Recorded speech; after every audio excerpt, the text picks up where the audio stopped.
जळगावच्या मुक्ताईनगरमधील बेलसवाडी येथे एका 18 वर्षीय तरुणाची चाकूने भुसकून हत्या करण्यात आली आहे। अजबुर रफिक शेख असं मृत तरुणाचे नाव आहे।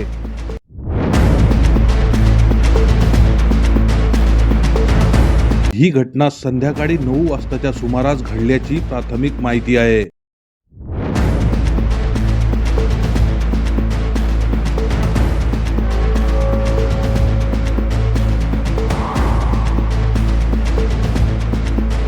या घटनेची माहिती मिळताच मुक्ताईनगर पोलीस स्टेशनचे पोलीस उपनिरीक्षक राजेंद्र चाटे हे त्यांच्या पथकासह तातडीने घटनास्थळी दाखल झाले आहेत। फॉरेन्सिक टीमच्या मदतीने घटनास्थळावरून चाकू, लाकडी दांडका आणि चप्पल जप्त करण्यात आली असून एका संशयिताला ताब्यात घेण्यात आले आहे।